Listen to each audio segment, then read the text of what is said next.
Bonjour à tous et bienvenue à cette édition. Le Mali qui abrite depuis hier la première édition de la foire sous-régionale du réseau des femmes opératrices économiques de l'UEMOA. Elle accueille les délégations des 8 pays membres de la zone UEMOA avec près de 250 stands, en plus des expositions et ventes de produits variés. Il est prévu des ateliers, conférences, débats et des défilés de mode. La foire qui s'étend jusqu'au 22 mars prochain a été lancée au CICB par le chef du gouvernement, Saba Sissoko, pour le reportage.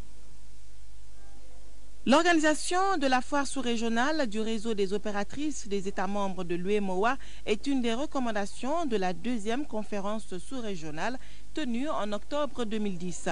Son objectif est de renforcer le cadre d'échange entre femmes opératrices économiques des pays de la sous-région, de contribuer à la promotion et à la vente de leurs produits. Des activités qui permettent ainsi de contribuer efficacement au développement socio-économique de leurs pays respectifs. Le Mali, qui accueille cette première édition, est représenté par ses régions de Kayakidal. Chaque pays expose ses produits qui le caractérisent, des parures aux pagnes en passant par les secrets de femmes que le sens si convoité, tout y est. Le Mali, qui assure présentement la présidence sous-régionale, a l'honneur d'abriter du 15 au 22 mars 2012 cette première édition. Cet événement se veut un espace de rencontre, de dialogue, de partage, d'expérience entre femmes opératrices économiques africaines. C'est un cadre de valorisation de notre savoir-faire, sinon de notre savoir-être. À travers donc 250 stands, ces conférences débats, ces ateliers, ces manifestations culturelles et son défilé de mode, elle contribuera certainement à renforcer la compétitivité des entreprises féminines et à l'amélioration des relations entre les partenaires techniques et financiers, mais surtout à développer le partenariat sud-sud. La commission de l'UEMOA, selon elle, ne pouvait qu'apporter son soutien à une telle initiative qui ne fait que renforcer l'intégration sous-régionale et la libre circulation des personnes et de leurs biens. Le réseau sous-régional est né de la volonté des opératrices économiques de nos pays de sortir de leur cloisonnement. Volonté qui a rencontré l'engagement de la commission de l'UEMOA à accompagner les femmes de notre espace qui s'affirment dans le secteur formel ou dans l'informel comme des actrices, je voudrais plutôt dire des acteurs importants de notre développement économique. Le Premier ministre a salué l'initiative et a réitéré tout le soutien des autorités maliennes pour toute initiative concernant les femmes opératrices économiques. Je suis heureuse de vous annoncer la création, sous l'impulsion de son Excellence, Monsieur le Président de la République, du Fonds d'appui à l'autonomisation de la femme et à l'épanouissement de l'enfant, les femmes. Le guichet numéro 1 du Fonds, conçu exclusivement pour les femmes opératrices économiques, a pour objectif de financer les activités de développement de l'entrepreneuriat féminin intervenant en milieu rural et en milieu urbain. Le Premier ministre, accompagné de quelques membres du gouvernement, ont aussi visité des stands et ont ainsi pu découvrir tout le savoir-faire féminin. Voilà, faites donc un tour à la foire, c'est au CICB jusqu'au 22 mars prochain. Journée d'échange, d'expérience sur le thème la responsabilité sociale de l'entreprise. C'est une initiative du Cercle de l'entreprise et de l'initiative sociale. La finalité du programme est d'amener les différentes entreprises au Mali d'intégrer dans leur activité la prise en charge des questions environnementales, sociales et économiques. Amadou Sankaré. Ce sont environ 20 entreprises de la place qui ont décidé de se mettre ensemble pour développer les concepts de responsabilité sociale d'entreprise. Un concept dans lequel ils intègrent les préoccupations sociales, environnementales et économiques. Il s'agissait donc au cours de cette rencontre de partager les différentes expériences en matière de responsabilité sociale d'entreprise. La dynamique de la RSE au Mali est une dynamique de l'ensemble du secteur privé malien est porté par le Conseil national du patronat du Mali, le CNPM. Il faut rappeler que le CIS est un réseau d'une vingtaine de chefs d'entreprise qui représentent une trentaine d'entreprises opérant dans tous les secteurs et qui se sont regroupés il y a environ 5 ans avec 2 objectifs principaux. Tout au long de ce programme, le Cercle de l'entreprise et de l'initiative sociale entend donner de l'élan au pôle de développement industriel tout en mettant en avant les produits locaux. Je vous invite à engager la réflexion sur les modalités de contractualisation entre les différents acteurs de la sphère publique, en l'occurrence les départements ministériels concernés, les collectivités locales et le secteur privé sur les opportunités d'investissement sociaux que les entreprises seraient susceptibles de mettre en valeur, grâce notamment aux instruments de partenariat public-privé dans l'optique de construire ensemble une véritable politique de développement durable. Dans les jours à venir, le Cercle de l'entreprise et de l'initiative sociale compte entreprendre une visite au sein de plusieurs entreprises pour faire partager son expérience, mais surtout pour obtenir leur adhésion à cet outil de développement. 8e édition de la campagne nationale en faveur de la promotion de la planification familiale. Le lancement a eu lieu hier en commune 6 du district de Bamako, plus précisément à Niamakorokoko, le quartier le plus peuplé de la capitale. 2012 années de la planification familiale, une priorité de développement économique et social pour le Mali. Les communautés s'engagent, c'est le thème de cette année. Le reportage de Salimata Dao. Un mois pour informer et sensibiliser les communautés sur les atouts de la planification familiale, impliquer les collectivités décentralisées et la société civile dans sa promotion et renforcer la disponibilité et l'accès aux produits contraceptifs à tous les niveaux. Après 40 ans de pratique de la contraception dans notre pays, le tableau de bord reste peu satisfaisant, le taux de prévalence se situant à seulement 8%. La 8e édition de la campagne nationale de la planification familiale attend beaucoup de chacun de nous pour une large amélioration des indicateurs. Il y a aujourd'hui plus que jamais une nécessité de s'engager pour la maîtrise de la fécondité qui contribue non seulement à baisser la mortalité maternelle, mais à promouvoir la femme et partant à promouvoir le développement économique des communautés et du pays. Le thème de cette 8e édition est aussi ambitieux que long. Ce thème, mesdames et messieurs, interpelle tous les acteurs, le gouvernement, les partenaires techniques et financiers, la société civile, les secteurs publics et privés et les communautés elles-mêmes. Les statistiques indiquent que si la croissance démographique du Mali ne baisse pas, en 2035, on aura besoin de mobiliser entre 8 et 11 fois plus de fonds pour financer les dépenses de santé et d'éducation. Cette situation rendra le coût de la vie plus cher et les populations plus pauvres. Pour prévenir cela, le gouvernement et ses partenaires proposent le planning familial. Le gain économique issu de la planification familiale peut être investi dans la scolarisation et l'éducation des enfants. Nous comprenons dès lors la pertinence de cette initiative et tout l'intérêt qu'accorde mon département et ses partenaires à cette campagne de planification familiale dont le but est de consolider les acquis des campagnes nationales précédentes. La population du quartier le plus peuplé de Bamako, sortie massivement pour la cérémonie de lancement, a pu certainement tirer des conseils de la prestation de la troupe des jeunes de l'AMPPF. Le ministre de la Santé encourage l'engagement de tous, des décideurs, des communautés, des femmes, mais aussi des hommes, afin de relever les nombreux défis. Session politique sur les orientations stratégiques de la Banque africaine de développement BAD au Mali pour la période 2012-2017. Hier, la journée d'échange a permis d'identifier les domaines d'intervention du groupe financier pour aider notre pays dans la mise en œuvre de son dernier cadre stratégique pour la croissance et la réduction de la pauvreté. Les échanges ont porté justement sur la validation du document de stratégie partenariat pays 2012-2017 de la BAD pour le Mali. Ramata Konati. Les orientations et les domaines d'intervention de la Banque africaine de développement BAD au Mali pour la période 2012-2017, les deux points ont fait l'objet de discussions entre les responsables de la BAD et les membres du gouvernement ou leurs représentants, ceux du secteur privé et de la société civile. Les participants devaient se prononcer sur les axes stratégiques de la BAD qui sont au nombre de 2.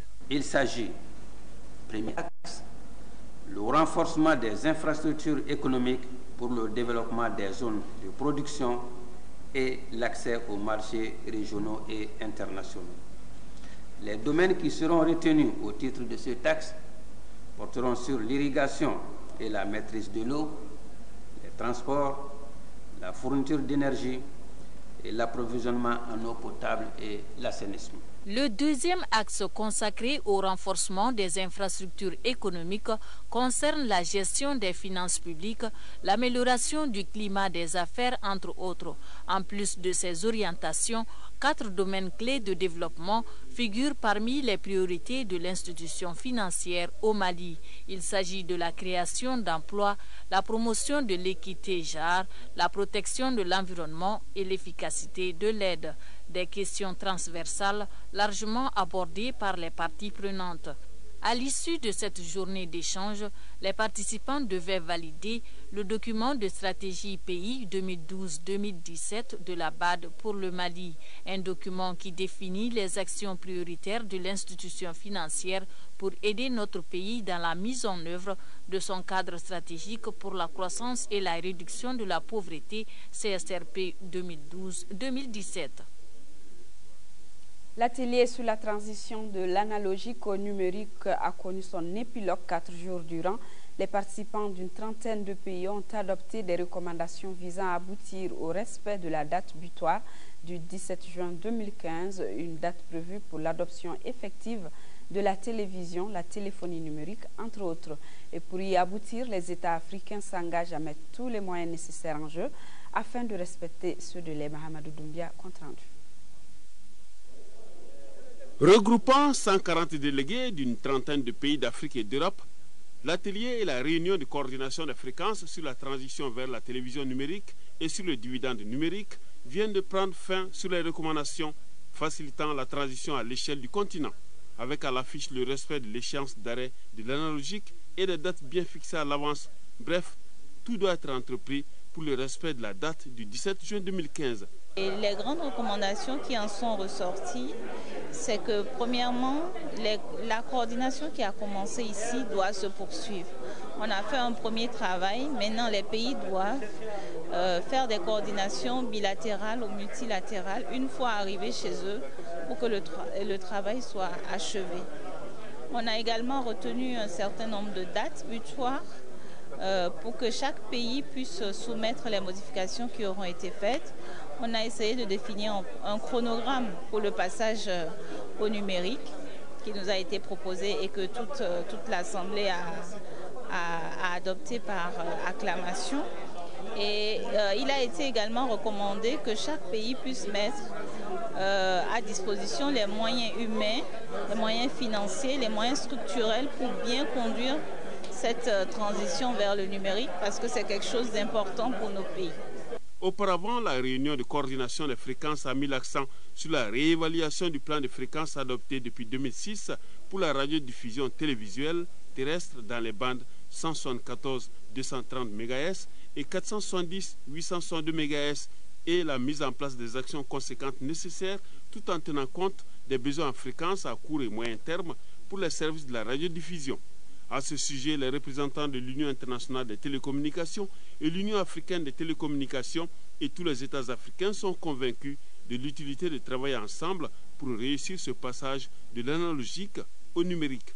Comme vous l'a assuré Madame le Premier chef du gouvernement, le Mali, pour sa part, mettra tout en œuvre en coordination avec les autres pays amis et partenaires pour respecter la date du 17 juillet 2015 comme celle de la fin de la radiodiffusion analogique.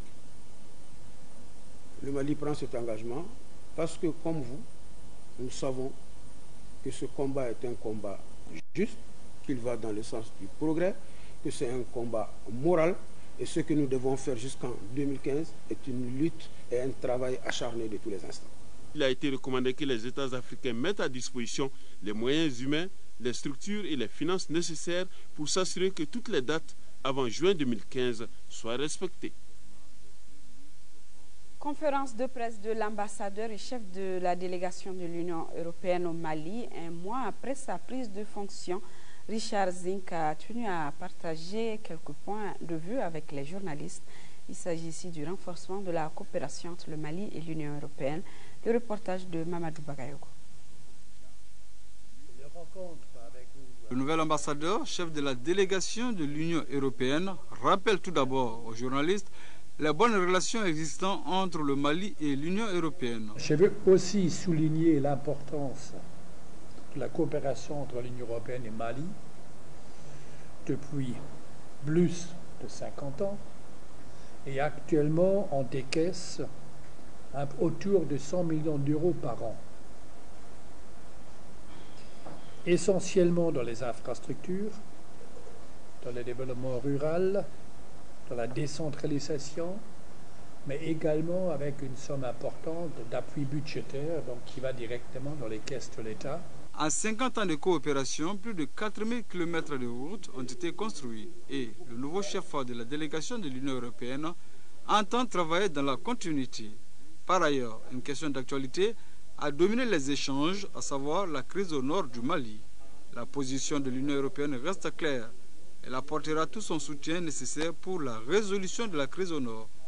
Vous savez aussi qu'il y a des pays voisins, des pays amis ici qui jouent un rôle. Nous, on ne va pas s'imposer d'aucune façon. Mais nous, on sait, dès qu'on cherche des solutions, les partenaires seront encore plus importants. Parce que solutions ne vont pas tomber du ciel, numéro un, et ce ne sont pas des solutions qui ne vont rien coûter. Il y aura certainement des investissements à faire. Et c'est en ce sens que je crois qu'on est heureux qu'on est ici avant le 11e fête pour voir comment faire. L'Union européenne a déjà mobilisé 9 millions d'euros pour entretenir les déplacés. Quant à la tenue des élections, estime Richard Zinc, l'Union européenne ne peut qu'apporter un appui budgétaire. Beaucoup qui posent des questions si l'élection est payée par des pays étrangers. Encore une fois, on donne un appui budgétaire. En conclusion, le chef de la délégation a fait savoir que le Mali et l'Union européenne ont le même destin. C'est pourquoi il faut se tenir la main, ce qui coûte 100 millions d'euros par an. La première édition du Salon de l'enseignement supérieur a démarré hier avec le thème « L'utilité de l'enseignement supérieur et de la recherche » à travers des expositions de livres et conférences-débats. Les différents acteurs concernés vont discuter de la politique de l'enseignement supérieur dans notre pays. Le salon se tient au Carrefour des Jeunes de Bamako. Le reportage de Mohamed Diarra. C'est parti pour la première édition du Salon de l'enseignement supérieur. Cet espace se veut une vitrine de l'enseignement supérieur au Mali. Ce salon se propose d'apporter des solutions à un certain nombre de problèmes que connaît le système éducatif malien. La problématique de l'enseignement supérieur au Mali se pose avec sérieux. C'est pourquoi les jeunes se posent des questions. Avons-nous un enseignement supérieur conforme à nos besoins de développement? Est-ce que les filières d'enseignement supérieur au Mali sont-elles adéquates et porteuses de débouchés sur le marché de l'emploi pour les jeunes? Ce rendez-vous de donner et de recevoir offre l'occasion aux étudiants de connaître la politique de l'enseignement supérieur au Mali. Cette politique existe, il faut que tous les citoyens la connaissent, se l'approprient pour pouvoir bien entendu apporter leur contribution au développement de l'enseignement supérieur. Ce salon est également considéré comme une école pour les différents acteurs. Ils vont discuter pendant 3 jours sur les voies et moyens susceptibles d'améliorer l'enseignement supérieur au Mali. C'est un salon qui se propose de renseigner les acteurs et les partenaires de l'enseignement supérieur, et surtout les étudiants et les futurs jeunes diplômés. Ce salon est une initiative des jeunes diplômés en psychologie.